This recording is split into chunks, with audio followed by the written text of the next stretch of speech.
Bonjour, Monsieur Fruitier. Bonjour. C'est vraiment un plaisir de vous rencontrer. Merci. Vous avez eu une carrière extrêmement remplie.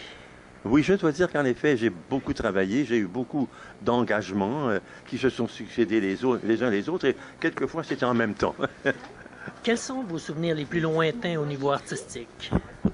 En tant que comédien, En tant que comédien, oui. écoutez, c'est peut-être, le plus lointain, c'est peut-être la première fois que je suis monté sur une scène. C'est loin ça, j'avais 15 ans, ou peut-être 14, vous voyez. C'est parce que la guerre n'était pas encore terminée. Oui. Bon, je faisais partie d'un chœur dans une opérette qui se jouait à Pointe-aux-Trembles.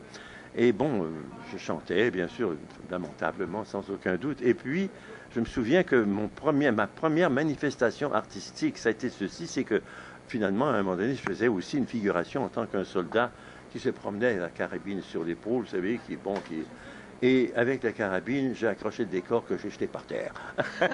C'était ma première fois sur une scène, c'était prometteur. Oui. Mais au niveau des trucs pour la jeunesse, est-ce que vous avez participé à comme des pièces de théâtre pour les jeunes, pour les enfants? Ou des Oui, choses ben, comme ça à j'ai l'époque? beaucoup joué à la nouvelle compagnie théâtrale qui jouait pour les élèves des écoles. Et je suis, paraît-il, j'ai appris ça à ma grande surprise, et aussi j'étais heureux, celui qui a le plus joué pour de production à la nouvelle compagnie théâtrale, à part Gilles Pelletier, Françoise Gratton et François Tassé.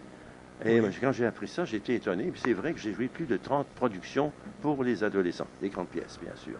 Toujours des pièces du répertoire, aussi bien Molière que même Sophocle et tout et tout. Alors, bien sûr, il y a moins de fantaisie, là. Vous étiez présent dès les débuts de la télévision, je crois. Oui, c'est-à-dire que j'étais à ce moment-là... J'ai même lu que vous aviez joué un peu dans les Ploufs. Est-ce que c'est possible? Oh, une seule fois. Une seule fois? Un seul épisode. Un seul Je épisode. ne peux pas dire que je faisais partie des Ploufs à cause de ça. J'étais très heureux de faire cet épisode-là. Il me semble que je faisais un tailleur. Ah ouais? Mais c'est loin, vous savez. Et Oui. c'était le seul épisode, donc il y avait une seule scène dans cet épisode à laquelle je participais. Donc je ne peux pas dire que j'étais vraiment partie de la série Les Ploufs. Mais dans le cas d'une émission comme Les Belles Histoires des Pays d'en haut, vous avez eu un rôle ça, autre plus chose, important oui. quand même. C'est un peu après, d'ailleurs. Oui, c'est en 68, là, 69. ce personnage est revenu assez fréquemment. Et d'ailleurs, il fait partie, ce personnage, des émissions qui n'ont pas été perdues. Oui, c'est ça Vous savez, qui il y a beaucoup était d'émissions intéressant. qui ont été perdues à un moment donné, effacées ou bien je ne sais quoi. Oui, détruit, oui. Oui. Mais dans le cas des émissions jeunesse, justement, de Radio-Canada, est-ce que vous étiez là au début, à l'époque de la boîte à surprise? Avant la boîte à surprise, il y a eu une émission qui s'appelait Opération Mystère, Oui. qui était la première émission de science-fiction qui ait jamais été présentée en Amérique.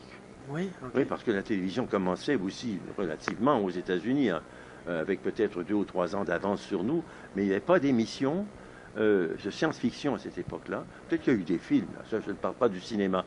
Mhm. Et sur Opération Mystère, je faisais un personnage qui s'appelait, un horrible personnage, un tortionnaire, un savant, qui s'appelait Macafoulos, et je torturais Louise Marlowe, qui était une petite fille à ce moment-là, Ah ouais? elle avait 11 ans, je crois, OK. et c'était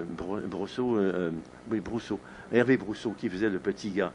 Et bon, j'ai pas duré longtemps dans ça parce que j'avais un rire sardonique qui était demandé par l'auteur. Mhm. Et on est venu me dire, si tu continues à rire comme ça, on va t'enlever parce que ça fait peur aux enfants.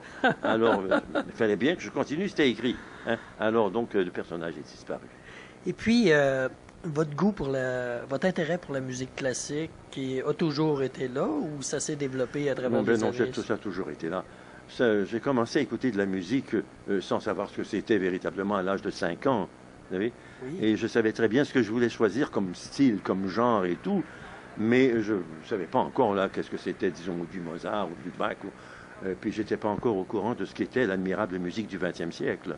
Et vous êtes devenu un véritable spécialiste en Ben, la on matière. le dit, oui, je c'est crois. peut-être vrai finalement. Ouais.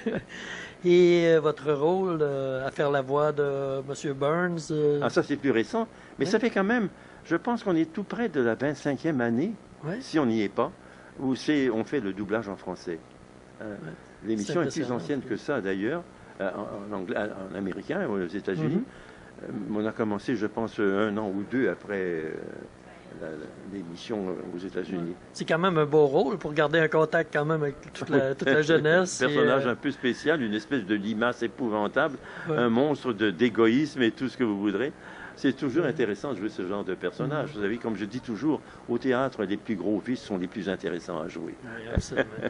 Monsieur Frissier, ce fut vraiment un plaisir de vous rencontrer. Ben, c'est gentil. Vous avez une carrière magnifique. Ben, merci. Puis, merci beaucoup. Ben, je vous en prie.